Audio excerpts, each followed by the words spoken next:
This video is about how I feel YouTube saved my life. I'm gonna give Google some props too, because Google played a very vital and strong role as well.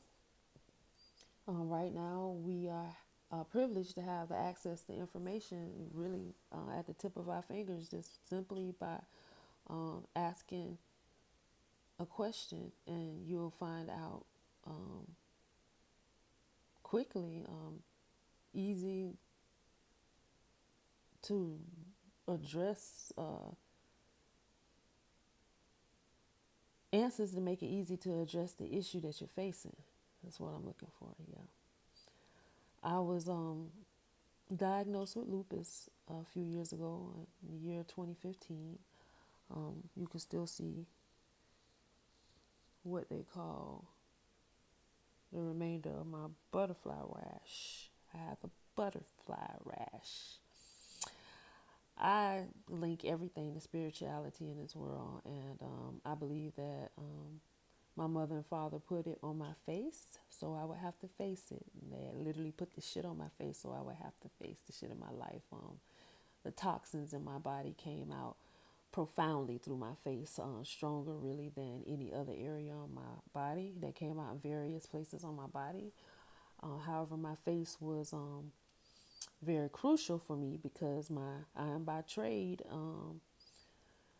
a licensed braider, and I was practicing as a loctician and also a licensed massage therapist. So there you go. My industry pertained to health and beauty, and my health and my beauty was in question. And I was very blessed to continue to thrive and take on new clients and keep doing the best that I could do to put my heart out there and keep working. And I worked on through all of it, all the way up until the end of 2016, and then I picked back up work again in about May of 2017, and I had an adventure there with opening my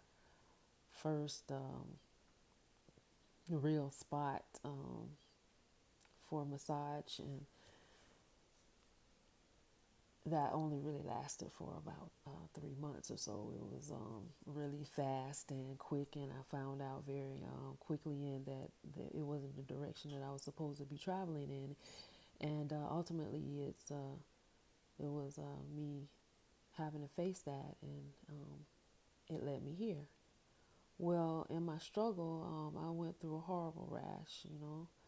The butterfly rash is very painful too. I had very long, thick, healthy crown of a hair. They were locks, and I had to cut my locks so that I could actually treat my scalp, because everything that I was putting on my head seemed like my hair was drinking it, and my scalp wasn't getting any of the applications of different things that I was using to help myself. And I was losing my edges anyway, really, really bad.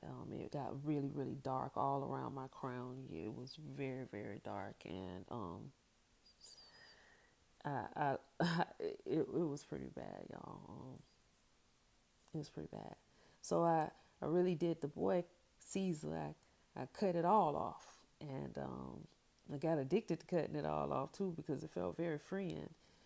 And I got a lot of answers about different things to eat, a different way of healing myself through eating, and that's why I am so very strong on the eating, and also some answers about cleansing myself through fasting, and answers about why I was experiencing the brain fog that I was going through, because I was having a terrible memory loss problem.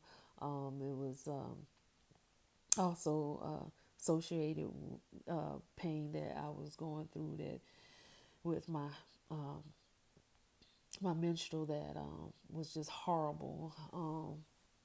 I had already had a horrible cycle, and I had gotten over that through doing some fasting and different things. And well, when I got to the level of stress, lupus comes about. I was like, how do you just get lupus? You don't just like catch it like a cold.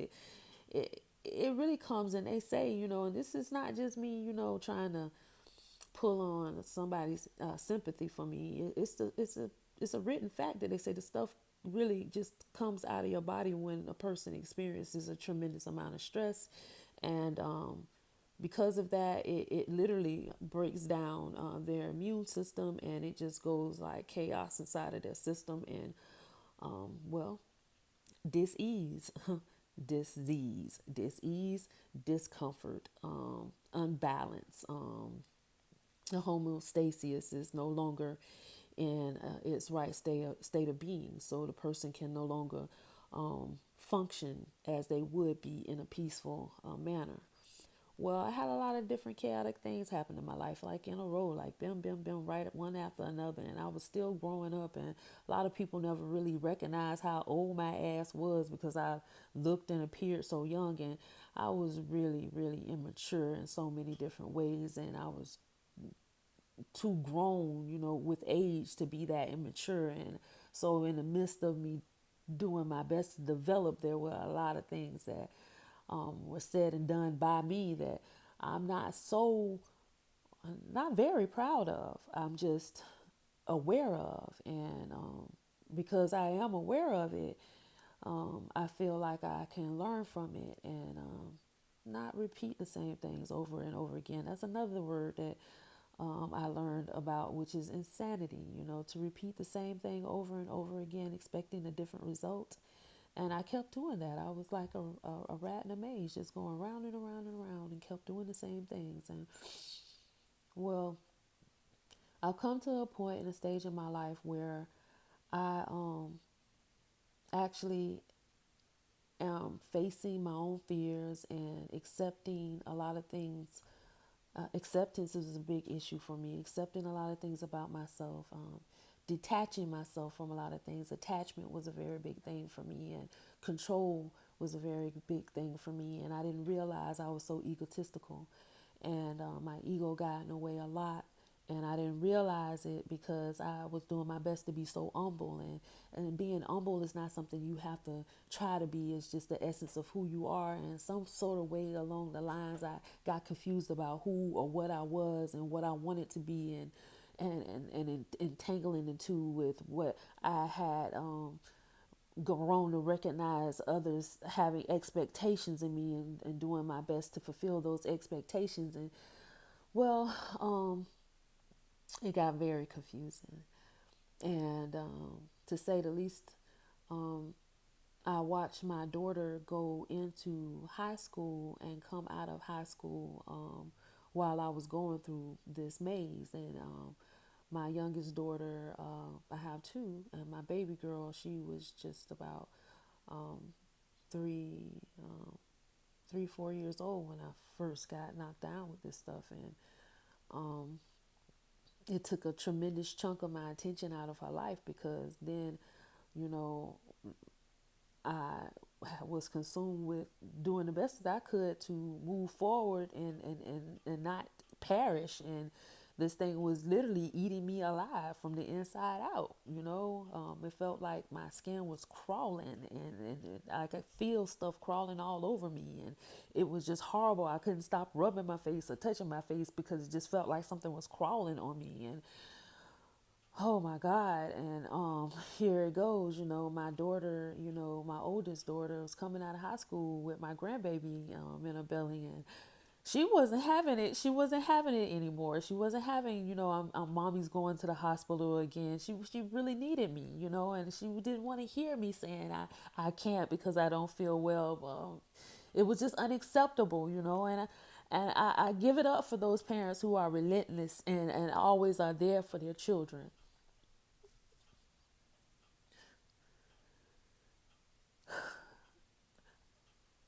I've done the best that I could do to be there for my babies. And I'm so happy. And I give joy and praise and thanks that I'm still here for my babies. And most of all, that I'm still here to enjoy the flesh that I'm in because I'm not ready to enter completely into that celestial world. Even though, there are bouts with this thing that goes to the depression in your mind that pulls you down. You have some really dark thoughts. And I've experienced a lot of that. And it's just the battle of Capricorn. Us Caps, we got to go through a lot. You know what I'm saying? It's a part of it. And I recognize and I accept it as my struggle in life. And the more I accept it and embrace it, the more I come into grips with where I can go and where I am going and who I desire to be and who I esteem myself higher to be. And that is the journey that I'm on at this said spoken moment. And I'm sharing this because, yes, it might sound, very I can't say uneducated to say that I use YouTube to help me get through a disease that they said that could kill me. I would have doctors pointing their finger at me saying, "You need to take this serious. You need to take medications." And the medication they prescribed for me told me that I couldn't go in the sunlight with it. Well, I'm a Florida girl. I love the sun. I love the sun a lot more than people my melanin, normally love. Us Americans, we sometimes like to keep our pecan tan, as they call it, I've heard, or our cinnamon blend, or whatever we want to be. We don't like to get too black or blick. And, well, it never bothered me. I don't really, care how dark I get. I love the sun. And, well, to tell me I can't go in the sun, well, it was like a death sentence in itself. I mean, I'm from Jacksonville, Florida. I have access to Fernandina Beach, Ponte Vedra Beach, Atlantic Beach, Jax Beach. I mean, all up and down the coast, St. Augustine. I could ride to Miami if I want to. You know what I'm saying? I could walk all the way to Miami, just stand on the East Coast. Just keep on walking if that's what I really wanted to do. But that's just saying. At least is how much I love the ocean and how much I love being outside and how much I love direct sunlight. So I just could not deny myself of that. And so I found out because I was educated by, let me see if I can remember some of these names. Dr. Sebi, of course, the late Dr. Sebi. I had a desire to meet him. I didn't hear about him until 2013 and or 2012, and he was gone. I think by the end of 2013 or something like that. And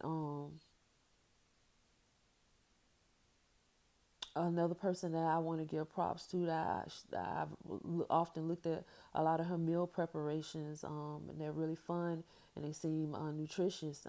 The vegan fitness goddess. She's she's had a hand in some of the things that I've looked for in the stores, like hemp seed and hemp oil and stuff. And Dr. Sebi with all of the greens and telling us about not being alkaline, how the body needs to remain in an alkaline status and not being so acidic and eating so many acidic foods. And that's why I'm like was listening to the sister in Tassili. I just learned her name last night. Tassili Mayat. She owns a vegan restaurant in Atlanta, and she was talking about starches and how starches, how are so, how they break, how they. I mean, I know that starches break down into sugars, on complex sugars, and how we gotta always stay mindful of the starches and our starch intake because we can be eating so much starch that we don't recognize that it's substituting for the sugar. And I mean, it's really essentially just the same as sugar. And whenever you have an immune system problem, you cannot consume sugar like that. And so I had to let go of a lot of things. And well, needless to say, you can, if I show you some pictures, and one day I will upload some pictures. I've come a long way, and health wise, my hands don't go numb, my body does not aching. It was hard for me to click the seatbelt. It was just really bad at one point. I was disoriented, couldn't remember things, couldn't get my word formulation right. Feeling very insecure and under the gun and off key, always afraid. My gut was just really nervous all the time. And well, my children wouldn't hear that. You know, children, they don't have no compassion for it. After, you know, I'm tired of you being sick, mama. You know, they just don't. You know, they were a big push for me. You know, I had a wise woman tell me once, a little aggravation is meant to keep you alive, and I'll never forget those things, the things that people had told me, and that came from my sensei Cecilia. It's just certain things that you never see when you're in the midst of the race, and you think you know these things, and you know one day they come together like magic. They just form a fist. You know, they just come together when you need them to, and I guess that's because you that's when you really you have to fight. And well, there are lessons that I learned along the way that I will carry with me throughout the rest of my life, because I realize that life is a journey, you know, and shoot, it's a struggle all the time, you know. It's a struggle to come out the womb. Nothing is ever easy, you know. From the moment we come into existence, it's a battle, you know. That electricity sparks from that sperm entering into that egg cell, and there's an electrical ignitement there. And then from there, you know, you think it's easy to grow teeth and hair, you know. You don't remember these things sometimes because you come so far. It's like having childbirth. You know, a lot of women say they don't remember the pain after the birth of the baby because they had the baby, and now that the love is fulfilling now, and they get past all of those emotions and that pain. Well, pain, it's nothing like true pain. True pain teaches you how connected your spirit is to your flesh. And when you can see that and feel that and know that, then you know that you where you really live is in your skin. I think I'm finding home, y'all. Home is in me, and wherever me be, because home is essentially where my heart is, the one that's pounding, and my passion, and that is inside of this spirit man. This spirit man is inside of this house. This is my temple. And I think I've talked a lot, and I hope it's a blessing to somebody somewhere. You know, I do all things with the intention of it being an upliftment to those that created me. Peace and blessings.